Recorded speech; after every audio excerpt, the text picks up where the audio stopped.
ओम भगवती शरण दर्शक बंधु आज दिव्य चिंतन में जाना जड़े दर्शक बंधु प्रश्नर विषय वस्तु पर दर्शक बंधु जनक प्रश्न रखिंट जन्मजात भावाधिपति ग्रह किपर बलहीन होता एवं जदि बलहीन होता क्यों प्रकार फल दे था दयाकोरी एथिर मार्गदर्शन करेंगे।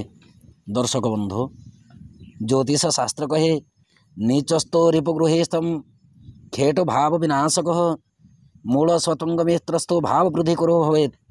भावाधिपति ग्रह नीचस्थ शत्रुगृहस्थ हेले प्रबल मात्रा भाव विनाश करिथांती। ग्रह जदि स्वक्षेत्र रे निजर मूल त्रिकोण स्थान रे किबा उच्च स्थान रे किबा मित्र गृह स्थान रे किबा मित्र क्षेत्र रे जदि अवस्थान करिथांती ताहेले सेही भाव को प्रबल मात्रा रे वृद्धि करिथांती।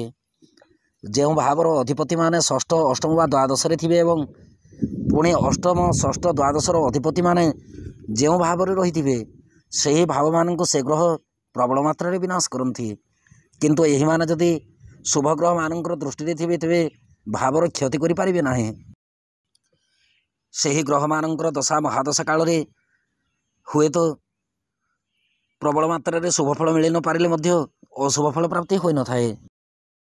जो भावर अधिपति ग्रह अष्टम थी एवं अस्त हो किबा शुभ ग्रह ता सहित युक्त होइकि नथिबे किबा ताहाकु शुभ ग्रहंकर दृष्टि पड़ी नथिबो ताहेले सेही भावर प्रबल मात्रा विनाश होइथाए।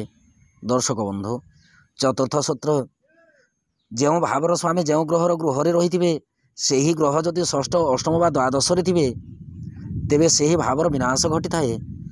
जदि क्षेत्राधिपति ग्रह उच्चस्थ मित्र क्षेत्रस्थ व स्वगृहस्थ होइथिबे तेबे सेही भावर प्रबल मात्रा वृद्धि होइथाए।